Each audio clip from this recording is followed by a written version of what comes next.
Well, welcome everyone. I'm Raj Kumar, the president and editor-in-chief of DevX. I'm really honored to help moderate this conversation today. This is always a moment in the calendar when we look to the publication of the World Development Report. Right? Every year this report comes out of the World Bank Group and it hits on a key issue in development, probably an issue we talk about, but it brings it to a new level in the conversation. And that's what we're here to do today. The topic is data, and we've got an incredible group to help guide this discussion. It would be an insightful conversation with any of the four of you. We got all four, which is a real treat. I want to welcome President Kirsti Kaljulaid, who's the president of Estonia, David Malpass, of course, the president of the World Bank Group, President Brad Smith of Microsoft, and Ngozi Okonjo-Iweala, who is now the Director General. I don't have to say nominee anymore, the new Director General of the World Trade Organization. Fantastic to be with all of you to talk about this important subject. You know, we've all become sort of armchair epidemiologists during the pandemic. We're quite used to looking at data and charts. Those of us in journalism, you know, you see our stories now replete with charts. But this report is telling us something a little bit different. In fact, it's kind of a big idea around data, which is why it's so important. And the idea is this, that we are not taking advantage of the enormous opportunity that data provides to serve the lowest income countries and the poorest people, that there is this yawning gap of inequality in the world. We've all seen it. It's gotten worse during the pandemic, and data both holds some promise and some peril, that there's opportunity here if we focus on it and think about it in the right way. So it's an important report. It's got a really big idea in it, and we're going to get into that today with this group. So I'm excited to do that. I wanted to start with you, David, if we could. You know, you focus on low and middle income countries.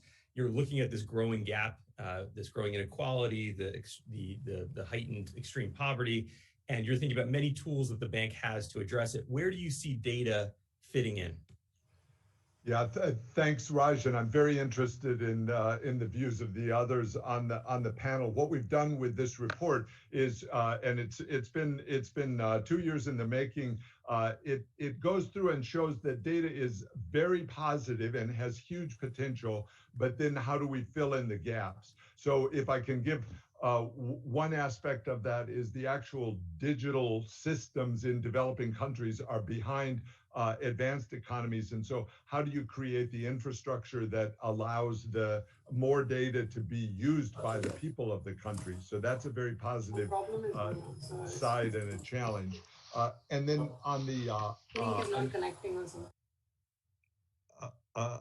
Another. We'll get a little crosstalk from somebody who didn't turn off their mic, but they'll go ahead and do that. You continue, David. Okay, and so then another aspect is to apply data to the immediate challenges. We're trying to do that with the vaccine effort. That means, for example, simply the systems in countries to keep track of who's been vaccinated. Those are very important because then you can move more quickly through the population. So we're doing that. We were able to do assessments on 100 countries, developing, many of them very poor countries, of what do they need in order to be able to vaccinate their population when those vaccines become available. And one other timely importance of data is we're in the process of rolling out our climate change action report. And one thing I hope we can do this morning is talk about what actions would be most useful for various countries in terms of expanding their data. And with regard to climate, then one of the key things is to prioritize efforts so that they have the most impact. And in order to do that, you have to have a lot of data about what emits carbon. How do you? What are the ways to slow that down or reverse it? I know Microsoft's been very involved in that effort. So those are some of the things that we're looking at, and the report gives this important baseline for people to study or to read as far as both the very positive story of data, of big data, of small data, of useful data for farmers, and then also some of the challenges or the drawbacks or the dangers that are inherent in these areas. Yeah, we're going to get into all of that. And for those who are following along, The report is out. It just came out 30 minutes ago. You can follow on Twitter, hashtag WDR2021. Tell us what you think of this conversation. We're also getting questions in the chat that we'll try to integrate as we go through. President Khalilade, maybe we can just start with this focus on the pandemic, right? We've all started to see data in a new light due to it. Your country and you personally are known for digitization, for thinking about data as a key tool in governance and public policy decision-making. Has anything shifted for you due to this pandemic? Have you had a new realization about how to use data, or do you think we're in a different place in policy making and governance due to the pandemic? Well, not really. Two things had to change immediately when the pandemic started. First thing was that previously in Estonia, you had to go to a doctor when you fell sick, and then the doctor started in your e-health file your sick leave. The first weeks of pandemic, we realized that much safer is to allow people themselves to start their sick leave in e-health. The doctor gets informed and then gets in phone or Zoom or whichever media contact with the patient. And then the service delivery goes from there. So we avoided people going to the doctor's offices to be infected by others who were there while not knowing they might be corona positive. One example. Second example, well, nowadays in Estonia, you might be in the group who has the right to be vaccinated. Not everybody does. You have to be above the age of 60 or work in frontline job. If you have the right to be vaccinated, your e-health system flashes a red button for you. You click on this red button, and then you can match your right to be vaccinated with the space and the time to get the shot. Just two examples. But of course, you cannot create such a system when pandemic starts. I mean, all Estonians, a whole generation already, because it's 20 years old system what we use here. Nothing to do with big data shifts, frankly speaking. It's a KSI or a keyless signature infrastructure, or something similar to how Bitcoin is run. Safe, secure digital identity time-stamped. So this is not data-based system which Estonia is running. Of course, a lot of data is created, and a lot of this data safety regulation here is in place, this regulation created 10 years earlier than European Union did it. But the basic service is not shifting data for the benefits of the people, but allowing people to use e-government services without going to the offices. Frankly speaking, my daughter, who has 3 children, cannot imagine she would have to go to anywhere to register the name for the baby. Ridiculous idea for her. She's 32 now. Yeah, I've been in countries where you see the mothers, new mothers holding their newborn babies in line at a notary, to register births. And in fact, David talked about the huge gaps. One point that the report makes is that there's not a single low-income country that has a complete vital statistics system. I'm sorry. I mean, that really scratched my ear when you get talking about low income, middle income, high income, and having different digitalized systems. Yes, it's true. Rich countries, quite a lot run dual systems. There are lots and lots of government offices, lots and lots of obligations to go to these offices. And somewhere in the background, the e-systems which help the clerks to deal with people turning to the offices. I don't know of any high-income country where a citizen has a single stop, one-stop self-service shop for all government services. I know only one lower level high income, but at the low end, and this is Estonia. I know another which is pretty close, and this is Portugal. I know a third one which has really good e-services, which is high income, but doesn't have an ADAS compatible digital ID. This is Denmark.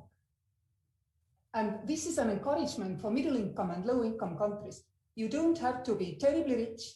You don't have to be terribly expensive data exchange systems. Most of Estonian e-governance system is ready to run on 3G. And as I said, it only uses keyless signature infrastructure. It's 20 years old technology, free, by the way, to be used. So this is a myth that you need really a lot of money to develop e-services. It's not simply true. And developed nations simply cannot boast that they have really advanced e-governance systems. They have a lot of legacy systems. That's what they have. That's a fair point. And I want to bring you into this, Ngozi, and get your take on where we are in general in the discussion. You're thinking at the WTO about trade, but of course the economy of the future and the of today, really, and the massive inequality we see is reflected in the digital economy and in the data and the lack of access to it, or the way it's held or transferred. How do you see this issue of data from your new perch at WTO?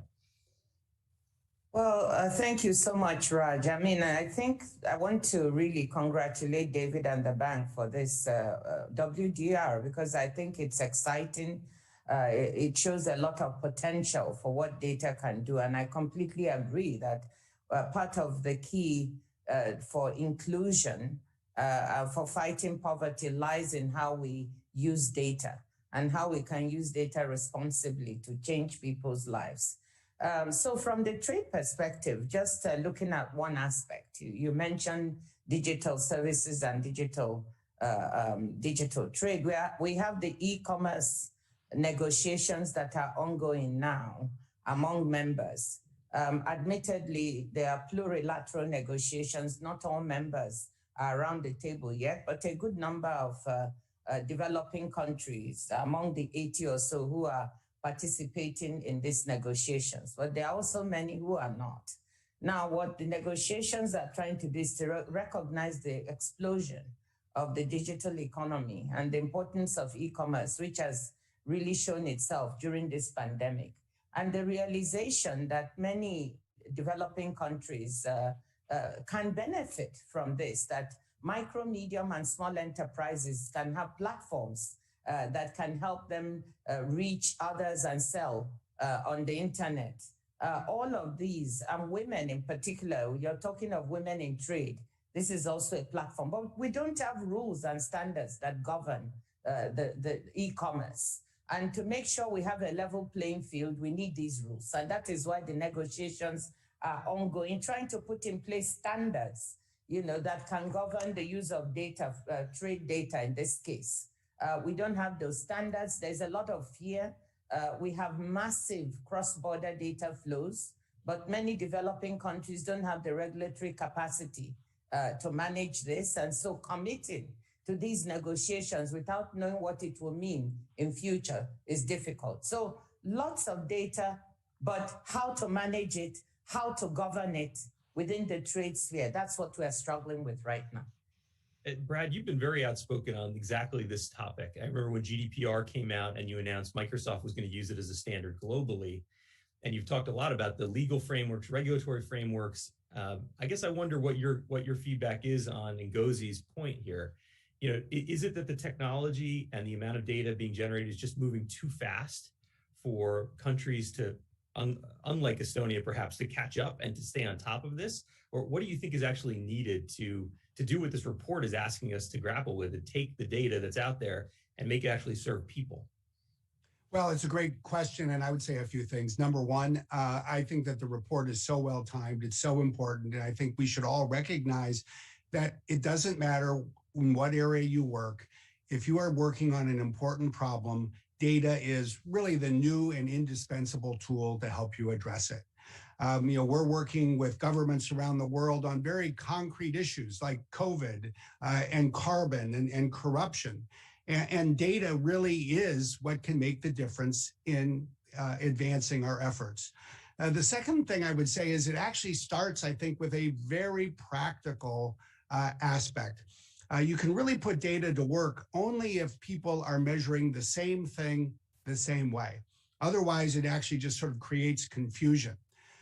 A year ago, one of the big questions around the world, it still is a big question today, is what was the hospital capacity? How many intensive care unit beds were available in a hospital? How many of them were occupied? How many of them were occupied by COVID patients? You needed to know that on a regional or national basis to manage the healthcare system. But until every hospital was measuring the same thing the same way, you couldn't tell. You need data systems that capture that and then report it very quickly. So that's where the digital technology comes into play. And then you need to make it easy for people to understand. This is where data visualization is such a game changer. We're all so used today to seeing, different graphs that show us whether COVID rates are going up or down, or how quickly our vaccinations going up. And so you just take those ingredients, and then I think you just recognize one other thing. Unlike most of the economic assets in the world, data is non-rivalrous, meaning I can use it, you can use it. We need to have safeguards in place, and this is where your reference to regulation is so important. We need safeguards in place to determine who gets to control it and how we protect privacy and security in it. But the good news is humanity is probably better at creating data faster than almost anything else. There will be more and more data, and we can help every country, I think, figure out how to put it to better work. Yeah, there's in fact a section in the report that gets into exactly that point, the opportunity to reuse data and the idea that it's not so clear. You can't just say, well, this person owns it or this government owns it. You need to think about data in a more nuanced light. It is complex as an issue. And maybe it gets to a point in the report that perhaps all of you want to comment on. The report talks about data as a double-edged sword, right? That it has all this fantastic potential, but because of the downside risks and the lack of trust, and there's a tremendous lack of trust of institutions and groups that have access to and control data, that there's a real challenge in threading this and getting to a productive future for governments, for digital services, for e-government. I wonder, maybe we can just start with you, David, to chime in here on this point of data as a double-edged sword and how you think about the opportunity, but how do we bridge this gap of trust? Right, thanks. It clearly is a double-edged sword, and like many things, if you misuse them, they're going to cause some harm, and if you use them well, it's going to be very advantageous. So I guess my thought has been that if there's a regulatory structure within a country that allows the expansion of the digital systems, of the data systems, and gives and thinks through in the country's own norms what's a reasonable way to proceed. We see the differences obviously between Europe, the U.S., China in how they in how they think about data privacy. Well, that's true across the developing world. So I think the way that we can proceed is for countries to recognize the value and then have a lot of transparency in what their rules are, so that the regulatory framework is not arbitrary, and that will allow some of the expansion. One other thing I'll mention that's related is the avoidance of monopolies or the allowance of innovation in a rather rapid way. It's really important, I think, for developing countries to allow that change, and that's very true in the if we can get to a post-COVID world. I expect it to be very different from the pre-COVID world in terms of the services that people want and need. And so it's all the more important to have that both transparency and a regulatory framework that will work. And President Khalid, you were talking about your experience in Estonia and how it may be relevant to countries regardless of their income level.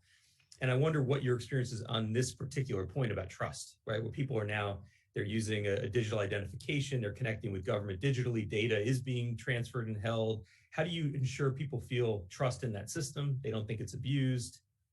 How should we think about that issue? By creating permissive legal space for technologies to thrive, but at the same time giving people the guarantee that their data is not misused. And you said to begin with that data is a double-edged sword, but frankly speaking, I don't know anything humankind has created starting from fire on demand, which isn't. Everything is. I mean, everything has a positive and a negative use. And the difference here is that previously we had the time and space because the technological development was relatively slow, which meant that our norms, be they legal or just customs, could develop in the same rhythm. I mean, we had 100 years to create traffic code before we got the highways, didn't we? Nowadays, what we have is that technological development is faster than, of course, our natural norm creation as a society, and even faster than our legal cycles are. Tech cycles are shorter than legal cycles, which means that we simply don't have time to create national and international law for the current technology. It's always slower. The technology will be already, on another planet when we reach this. And for some reason, we mishandle this badly. We try to regulate even stronger the pathways, the processes, rather than objectives. And I give you a very simple example, grounded deeply in analog technologies. Previously, we all said that our doctors need to keep our private files safe, full stop. Nowadays, when we regulate technology, we try not to say file has to be kept safe. We try to say it has to be kept safe in a windowless room with screen door in a cupboard with this type of lock. See the difference? We are going in an intuitive way, but it's totally wrong.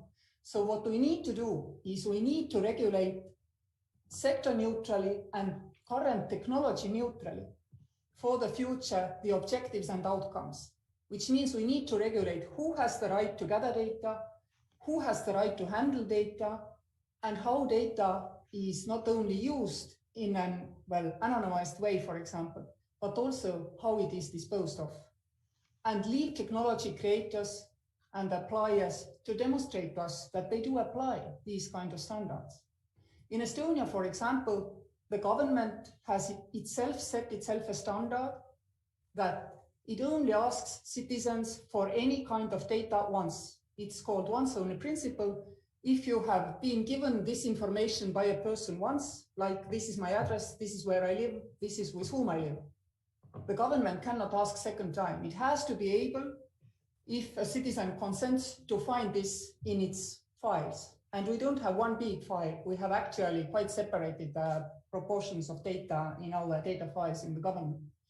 Second promise which government made was, it's only each and every citizen who can aggregate all the data which concerns this particular citizen. Nobody else can. Third, every time somebody has looked at somebody's data in the government's files, there is a concrete digital fingerprint of a person, not an entity. It's not like police checked my files. It's a concrete police officer or tax board officer. And I have the right to query.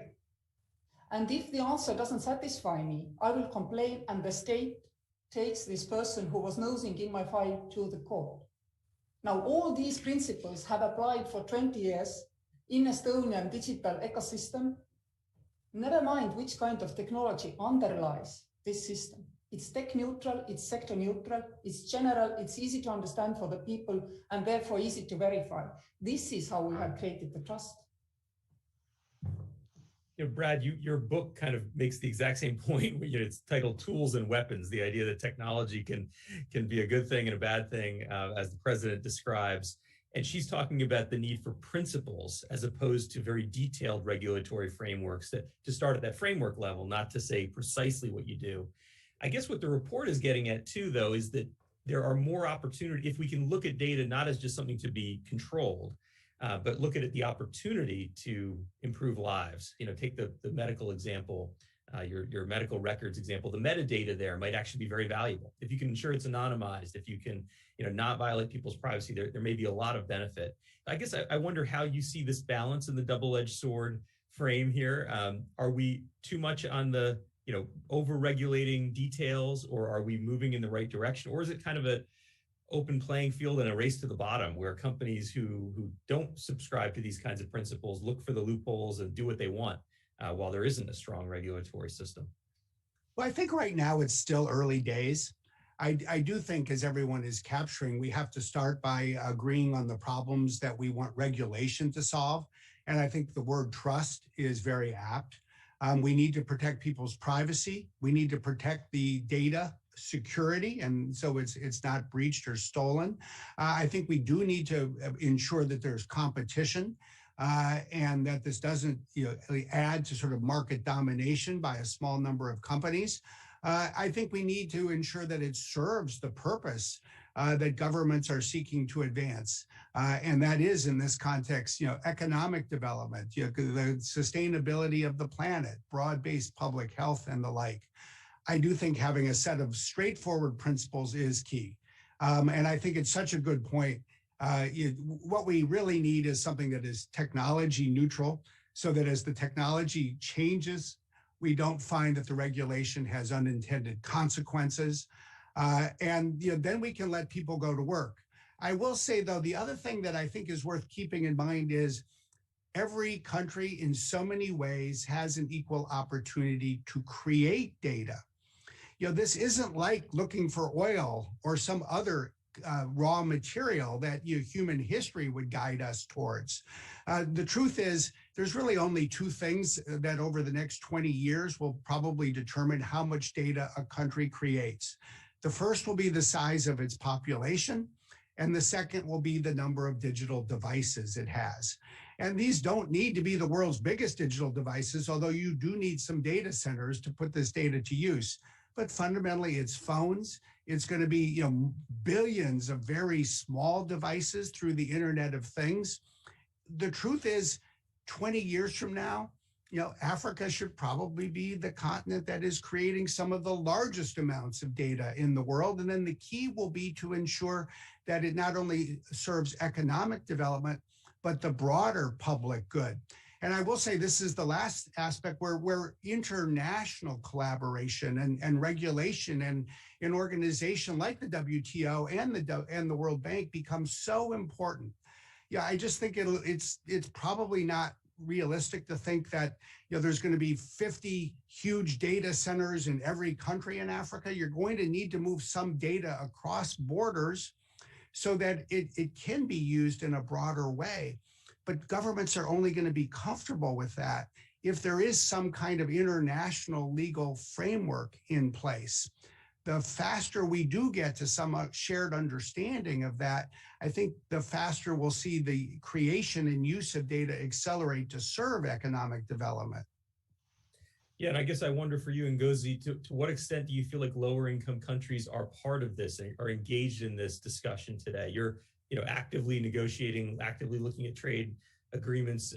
Are Brad's points being reflected in the current negotiations ongoing? Are you hearing it from presidents of low-income countries that they want to think about the future of digital businesses, data centers, other related issues?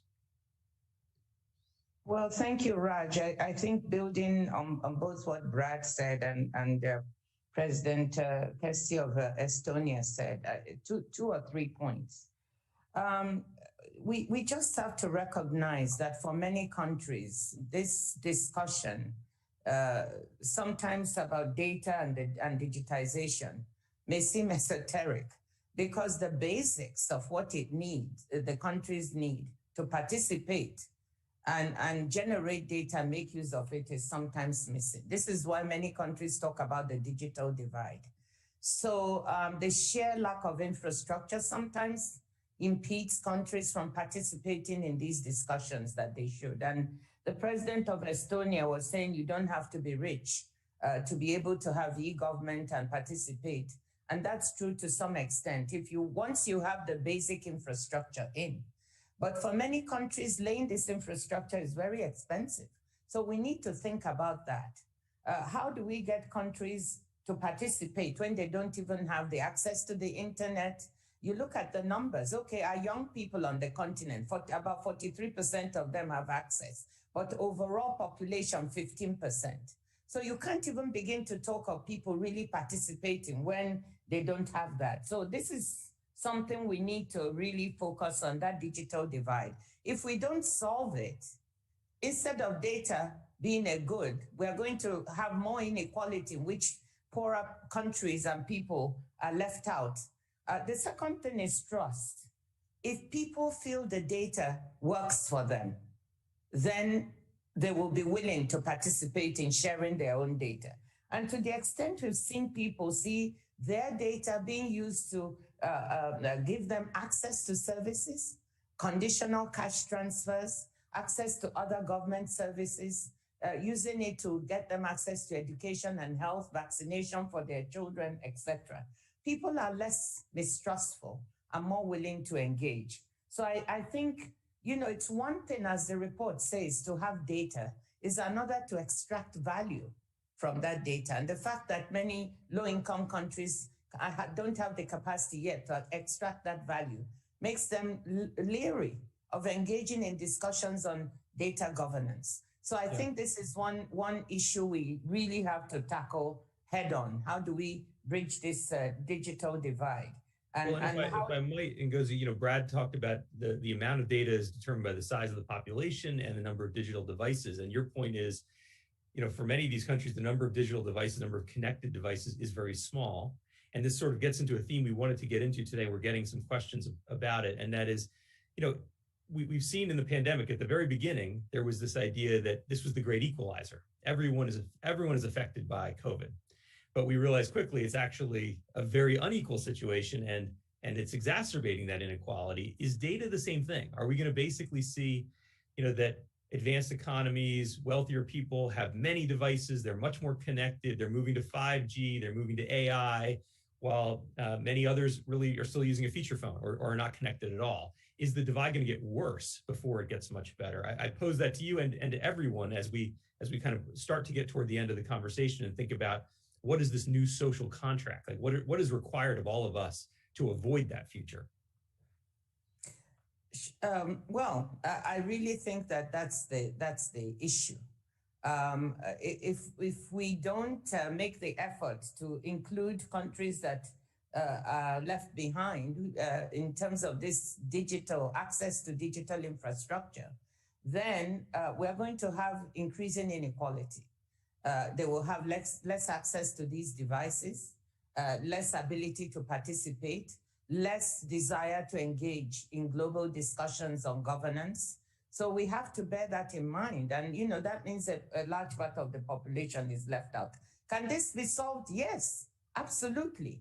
That's why I say that for an organization like the WTO, my interest is in partnering with David at the World Bank, partnering with the regional development banks to make sure this infrastructure is provided, one, to those countries that don't have it. Two, we build capacity for regulatory frameworks. If we do all of this, then instead of having increasing inequality, we will bring closer together those low-income countries that are lagging behind. That's the point I really would like to make. And the world has to pay attention to this, because a world in which we have inequality of access and use of data is not a good world. Go ahead, Brad. One thing I would add to that is obviously the digital divide is very pronounced in the world today. And I think one of the big questions for the next decade is, will this get better or will this get worse? It will go in one direction or the other. If you look at the history of technology and how quickly it reaches places that are underserved, I think one thing to always look at is whether the technology that's used to move something, whether it's electricity or data or anything else, ask whether it's done on a wire or can be done wirelessly. Anything that can be done wirelessly is the game changer. It is cheaper and it can leapfrog wired technology. Electricity cannot be delivered wirelessly, but most of what we're talking about today can. What that means in the first instance is, in addition to continuing to build out undersea cables, that's the wired portion, look to low Earth orbiting satellites. They will be one of the defining technologies of this decade, and they can reach the entire planet.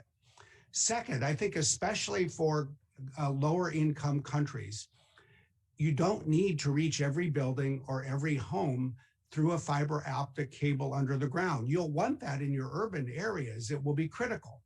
But use spectrum, use wireless spectrum. When I look, for example, around the world and I see who is using, say, TV white spaces, which is effective for broadband, the countries that are really at the forefront are countries like Kenya or Ghana or Nigeria or Colombia, where there is an interest in putting unused spectrum and leapfrogging some of the other countries where you have more legacy providers fighting over that spectrum that has made it scarcer. Of course, in addition to reaching people through broadband, we need to reach them with two other things as well. One is devices.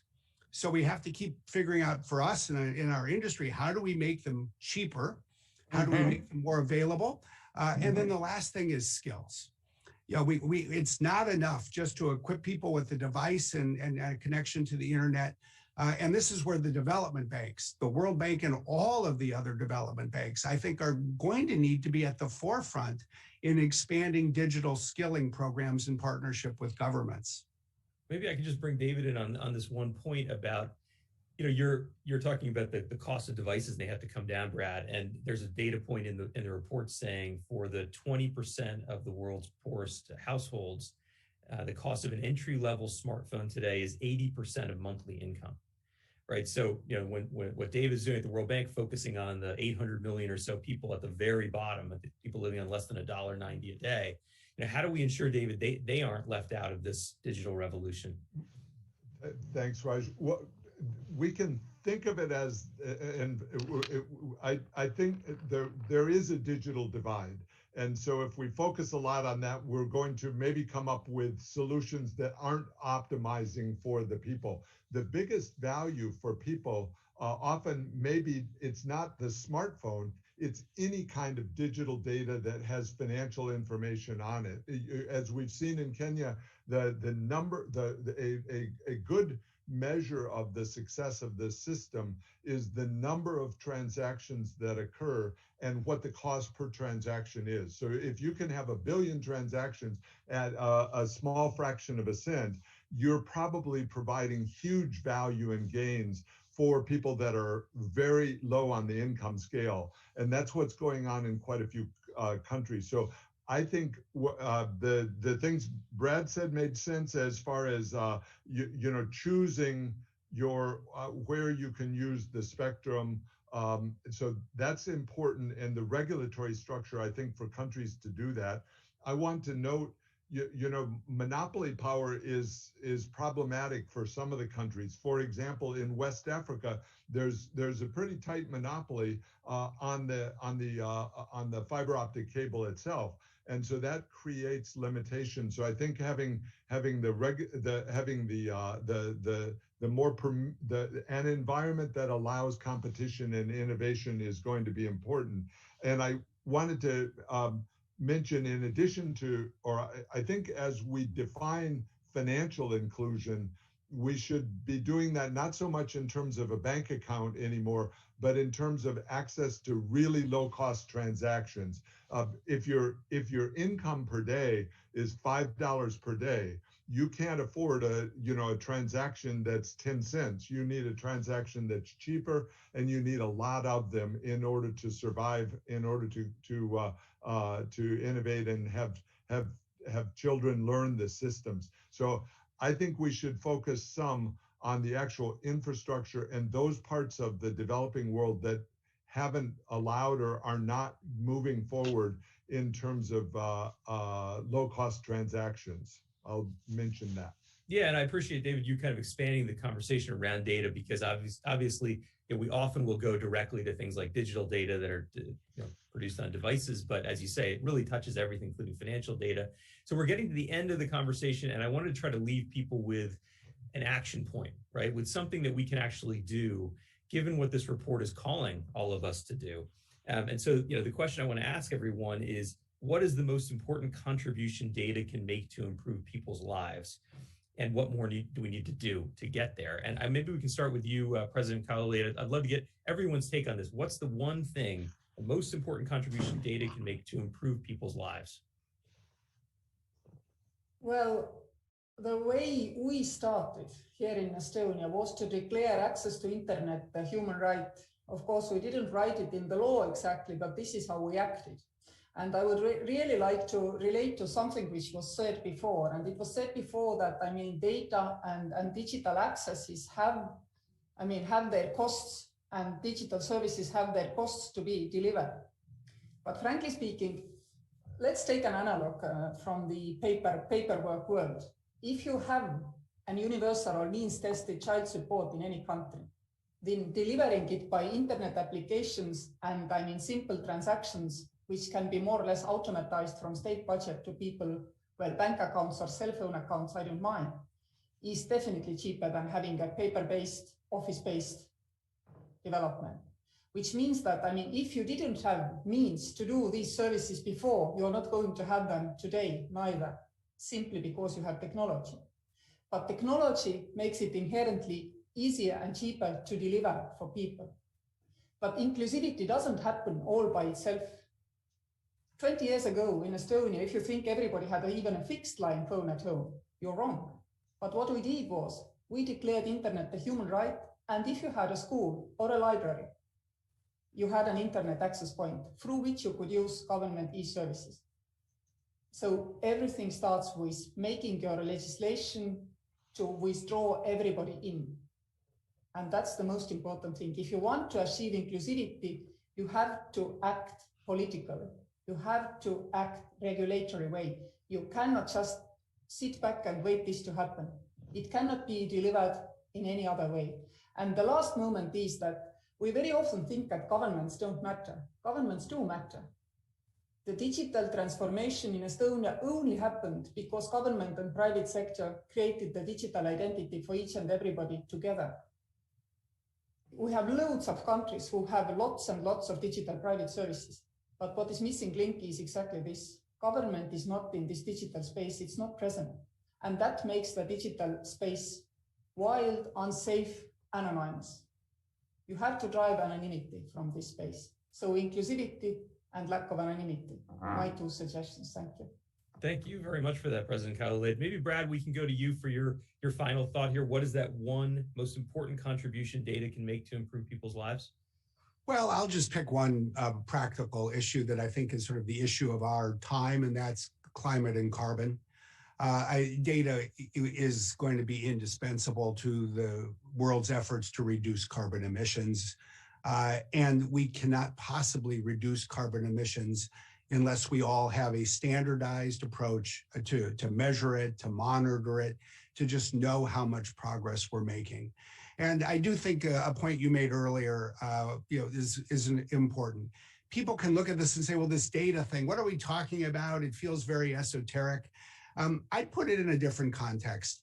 Doesn't matter how old or young you are or where you live, we all pretty much start every morning doing one thing everywhere. We look at the weather forecast. We ask ourselves, what's the temperature going to be today? Now, the good news is there's only two ways in the world to measure temperature. It's called Fahrenheit or centigrade, but at least there's only two, and we can sort of go back and forth between them. We have these tools that are everywhere on the planet. It's called a thermometer. It tells us what the temperature is.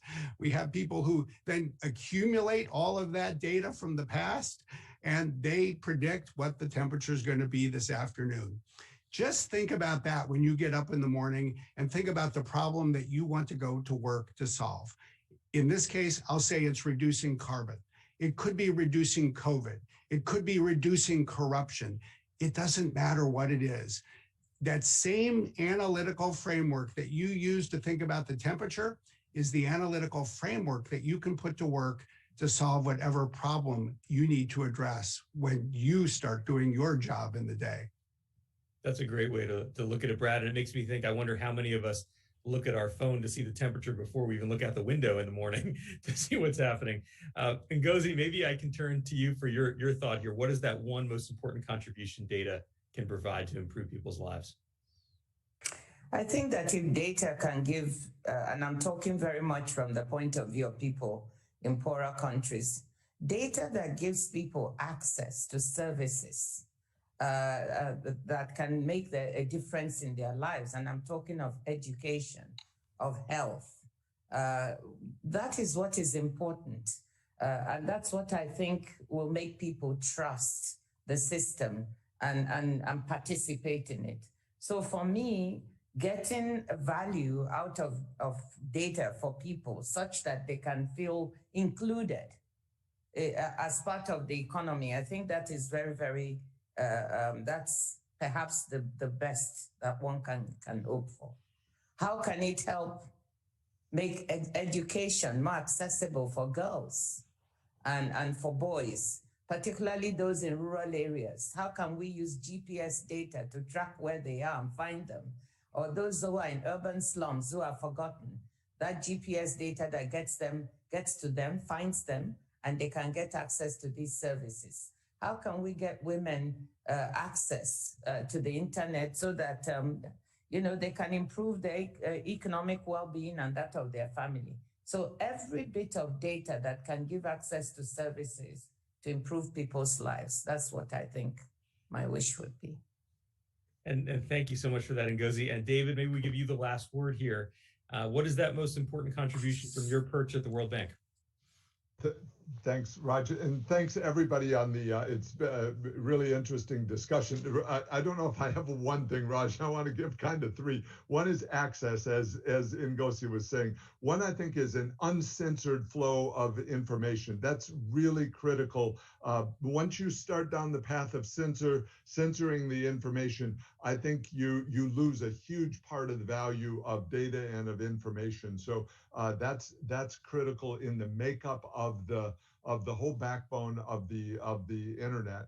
And then I do want to mention the importance of low-cost digital transactions, financial transactions, because markets are so powerful. If you think of the course of human history, it's how do people trade goods and services, because that's where a big chunk of the efficiency gains come from. And so to do that, if the cost of that can be brought down, then people really respond and are able to move forward faster. So I'm sorry, but I give you three. We got to have access. That means infrastructure. That means regulatory power. We've I think got to have uncensored information so that people are free within the digital world. And then third is this importance of having a backbone, a financial backbone that gives you transactions.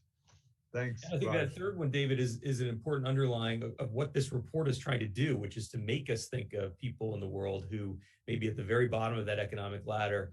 For many of us, a tiny transaction cost might seem insignificant. It might seem worth it for the way we go about our daily lives. But those very small numbers, as you said earlier, can add up. And I think that's why this report talks about data. Data is not a new question. All of you have been dealing with it, thinking about it, talking about it in many ways. But what the World Development Report does every year is it makes us think about an existing issue in a new way.